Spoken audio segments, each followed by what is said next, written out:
ആരടാ വലിയവൻ? തൊഴിലാളി പറയുന്നു ഞാനേ ഞാനേ വലിയവൻ. മുതലാളി പറയുന്നു ഞാനേ ഞാനേ വലിയവൻ. പഞ്ചവാദ്യ മൃദംഗമേളങ്ങൾ തമ്മിൽ മത്സരം. ആരടാ വലിയവൻ? വർഷങ്ങൾക്ക് മുമ്പ് കേട്ടിട്ടുള്ള ഒരു ചലച്ചിത്രഗാനമാണ്. ആ ചലച്ചിത്രഗാനം ഓർമ്മയിൽ വീണ്ടും തികട്ടി വന്നത് ലൂക്കോസിൻ്റെ സുവിശേഷം 14-ാമത്തെ അധ്യായം 11-ാമത്തെ വാക്യം വായിക്കുമ്പോഴാണ്.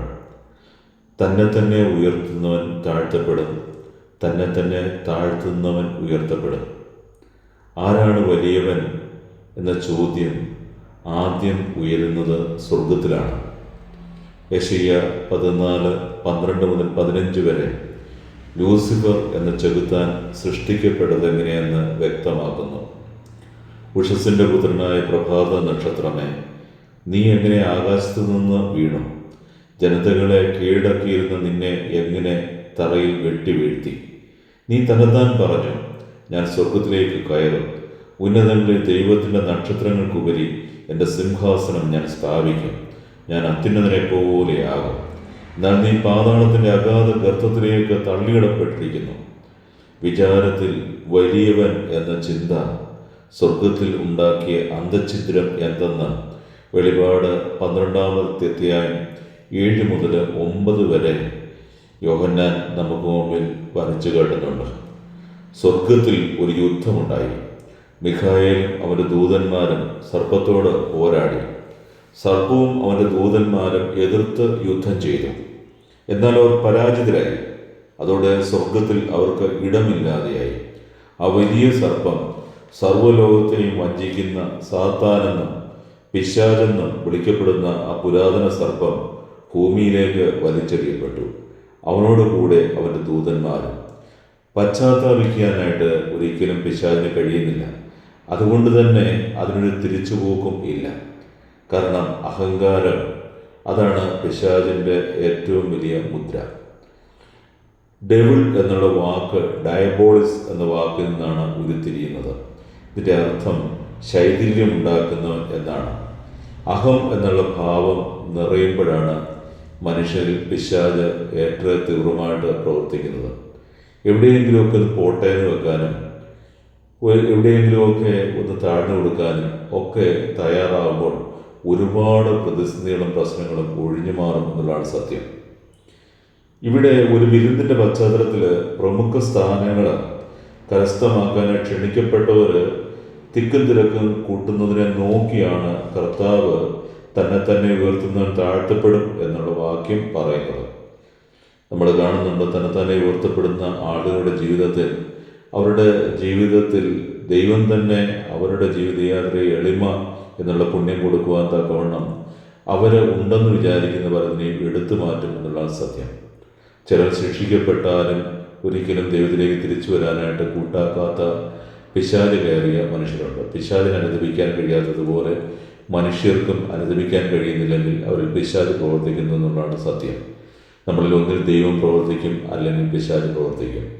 അപ്പോസ്തല പ്രവർത്തനങ്ങൾ 12:21 യാക്കോബ് ശ്ലീഹായെ വധിച്ച ഹെറോദ്യസിൻ്റെ ദുരന്തം നിറഞ്ഞ അനുഭവത്തെപ്പറ്റി പറയുന്നുണ്ട്. ഒരു നിശ്ചിത ദിവസം ഹെറോദ്യസ് രാജകീയ വസ്ത്രങ്ങൾ ധരിച്ച് സിംഹാസനത്തിൽ ഉപവിഷ്ടനായി ജനക്കൂട്ടത്തോട് സംസാരിച്ചു. ജനക്കൂട്ടം വിളിച്ചു പറഞ്ഞു, ഇതൊരു ദേവന്റെ സ്വരമാണ്, മനുഷ്യൻ്റേതല്ല. മനുഷ്യരിങ്ങനെ പൊക്കി പറയുകയാണ്, വലിയ ആളുകളെ പൊക്കി പറയുന്ന സ്വഭാവം. പെട്ടെന്ന് കർത്താവിൻ്റെ ഒരു ദൂതൻ അവനെ അടിച്ചു വീഴ്ത്തി.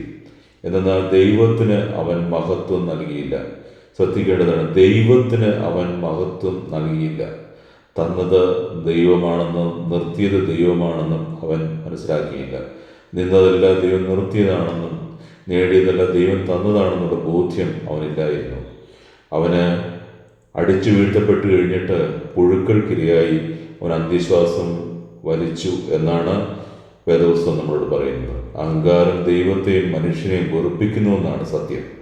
അഹങ്കാരിയായ ഒരു വ്യക്തിക്ക് പരിശുദ്ധാത്മ ദാനങ്ങൾ ലഭിക്കുകയില്ല. നമ്മുടെ ബന്ധങ്ങൾ അത് വിനീതഹൃദയരായ മനുഷ്യരോടാണോ അഹങ്കാരം നിറഞ്ഞ മനുഷ്യരോടാണോ എന്നതിനെ ആശ്രയിച്ച് നമ്മുടെ സ്വഭാവ സവിശേഷതകൾ മാറും. പ്രഭാഷകൻ 13:1 പറയുന്നു, കീഴ് തൊട്ടാൽ കറപറ്റും, അഹങ്കാരിയോട് അടുക്കുന്നവൻ അവനെ പോലെയാണ്. അഹങ്കാരം ഒരു പകർച്ചവ്യാധിയാണ്. പുകഴ്പെറ്റ സോളമൻ എന്ന മഹാജ്ഞാനിയുടെ രാജ്യം ഛിന്ന ഭിന്നമായതിന് പിന്നിൽ ഇതുപോലെ കീഴ് തൊട്ടാൽ കറപറ്റിയ, അഹങ്കാരിയോടടുത്ത് അഹങ്കാരത്തിൽ വീണുപോയ ഒരു യുവരാജാവിൻ്റെ ചരിത്രമുണ്ട്. സോളമനുമായിട്ടുള്ള ശത്രുത നിമിത്തം ഈജിപ്തിലേക്ക് പലായനം ചെയ്ത ജെറോബോവാം സോളമൻ്റെ മകനായ റഹോബോവാം രാജാവായപ്പോൾ രാജ്യത്തിലേക്ക് മടങ്ങിയെത്തി. ജെറോബോവാം ഇസ്രായേൽ ജനത്തോട് ചേർന്ന് ജനത്തിൻ്റെ ശ്രദ്ധ നേടിയെടുക്കുന്ന ഒരു പ്രശ്നവുമായി റഹോബോവാമിൻ്റെ സമീപത്തേക്ക് എത്തുകയാണ്. നമുക്കറിയാം, ഈ കാലഘട്ടത്തിലായാലും ജനശ്രദ്ധ ജനങ്ങളെ ബാധിക്കുന്ന പ്രശ്നങ്ങളിലേക്ക് ചേർന്ന് നിൽക്കുന്ന ആളാണ് നേതാവായിട്ട് മാറുന്നത്. അതുപോലെ ജനത്തിൻ്റെ ഒരു പ്രശ്നവുമായിട്ട് നേതാവായിട്ട് ജെറോബോവാം റഹോബോവാമിൻ്റെ സമീപത്തെത്തുകയാണ്. അവർ പറഞ്ഞു, അങ്ങയുടെ പിതാവ് ഞങ്ങളുടെ മേൽ വെച്ചത് ഭാരമേറിയ നുകമാണ്, ഞങ്ങളുടെ ജോലിയുടെ കാഠിന്യവും അവൻ വെച്ച നുകത്തിൻ്റെ ഭാരവും അങ്ങ് ലഘൂകരിക്കണം. ഒരു രാജാവെ, ഞങ്ങളെ ഈ പ്രയാസത്തിൽ നിന്ന് രക്ഷിക്കണം, ഞങ്ങൾക്ക് വഹിക്കാൻ വയ്യാത്ത ഭാരമാണ്. അതുപോലെ തന്നെ ജോലിഭാരവും വളരെ കൂടുതലാണ്, നികുതിയുടെ ഭാരവും വളരെ വലുതാണ്. ഒരു സങ്കടത്തോടെ പറയുകയാണ്, ഞങ്ങളങ്ങേ സേവിക്കാം എന്ന് അവർ വളരെ വിനീതഹൃദയരായി ഈ രാജാവിന് പറയുകയാണ്. റഹോബോവാം 3 ദിനങ്ങൾക്ക് ശേഷം മറുപടി നൽകാമെന്ന് അവരോട് പറഞ്ഞ് അയക്കുകയാണ്. സോളമൻ രാജാവിൻ്റെ ജ്ഞാനം ശ്രവിച്ചിട്ടുള്ള വൃദ്ധ ഉപദേശകന്മാരോട് ആദ്യം ഈ വിഷയം അവൻ സംസാരിച്ചു. അപ്പോൾ അവർ പറഞ്ഞു, അങ്ങ് അവർക്ക് വഴങ്ങി അവരെ സേവിക്കുകയും അവർക്ക് ദയാപൂർവം മറുപടി നൽകുകയും ചെയ്താൽ അവർ എന്നും അങ്ങയുടെ ദാസന്മാരായിരിക്കും. അവർ വളരെ വൈസായിട്ടുള്ള ഡിസിഷൻ പറഞ്ഞു കൊടുത്തു. അതായത് ഈ ജനം എന്ന് പറയുന്നത് ജനത്തെ മുഴുവനോട് പിണക്കി എങ്ങും എത്തത്തില്ല. അപ്പം അതുകൊണ്ട് ജനത്തിൻ്റെ ആ ഒരു ആവശ്യം അനുഭാവപൂർവ്വം പരിഗണിക്കപ്പെടേണ്ടതാണ് എന്ന് അവർ പറഞ്ഞു.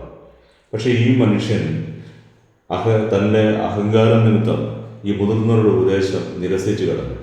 അത് തള്ളിയിട്ട് അയാൾ തന്നോടൊത്ത് വളർന്ന യുവാക്കളോട് ആലോചിച്ചു. വീണ്ടുവിചാരമില്ലാത്ത, ഒരു കാര്യത്തിലും ശരിയായ രീതിയിലുള്ള അർത്ഥവത്തായ കാര്യങ്ങൾ അറിവില്ലാത്ത, ജ്ഞാനത്തിൻ്റെ വ്യക്തികളെ കേൾക്കാത്ത ഈ ആളുകളുമായിട്ട് സംസാരിച്ചു. അവർക്ക് കൊടുക്കുന്നത് ജനങ്ങളെ വെറുപ്പിക്കാവുന്നതിൻ്റെ പരമാവധി വെറുപ്പിക്കാവുന്ന മറുപടിയാണ്, ആശയമാണ് അവന് നൽകിയത്. വിനാശകാലെ വിപരീത ബുദ്ധി എന്ന ഒരു വാക്ക് തന്നെയുണ്ടല്ലോ, ഒരു ചൊല്ല് തന്നെയുണ്ട്. ജനങ്ങൾ മറുപടി തേടിയെത്തിയപ്പോൾ റഹോബോവാം പറഞ്ഞു, എൻ്റെ പിതാവ് നിങ്ങളുടെ മേൽ ഭാരമുള്ള നുകം വെച്ചു, ഞാൻ അതിൻ്റെ ഭാരം കൂട്ടും. എൻ്റെ പിതാവ് നിങ്ങളെ ചാട്ടുകൊണ്ടടിച്ചു, ഞാൻ മുൾച്ചാട്ടുകൊണ്ട് അടിക്കും. ജനം വലിയ പ്രതിഷേധത്തിലായി. അവരുടെ വേദന കൊണ്ട് അവർ രാജാവിനോട് വലിയ വിരോധത്തിലായി. ഇസ്രായേൽ ജനം ദാവീദ് ഭവനവുമായിട്ട് തെറ്റിത്തീരാനായിട്ട് ഈ ഒരു സംഭവം ഇടയാക്കി. അവർ ഈ ഒരു തക്കം നോക്കിയിരുന്ന റഹോബോവാമിനെതിരായിട്ട് ഇസ്രായേലിൻ്റെ രാജാവാക്കി. യൂദയുടെ ഗോത്രമൊഴിച്ച് മറ്റൊരു ഗോത്രവും ദാവീദിന്റെ ഭവനത്തെ അനുഗമിച്ചില്ല. ഒരു ചെറിയ പ്രവിശ്യയുടെ രാജാവായി മാത്രം മഹാനായ സോളമൻ്റെ മകൻ മാറേണ്ടി വന്നു.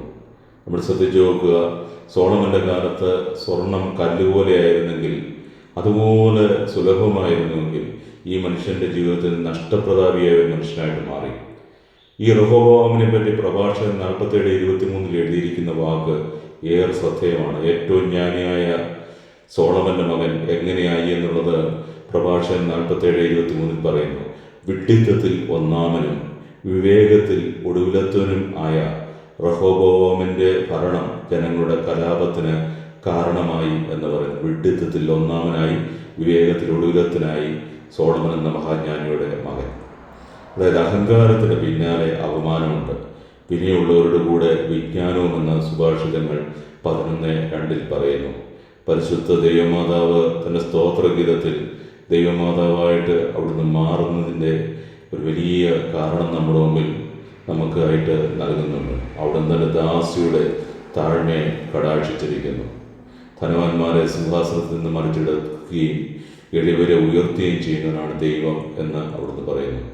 നമുക്ക് ഈ ദിനത്തിൽ യെശയ്യാ 66:2 വചനം നമുക്ക് ഹൃദയത്തിലേക്ക് പ്രകാശമായിട്ട് ചേർത്ത് വെക്കാം.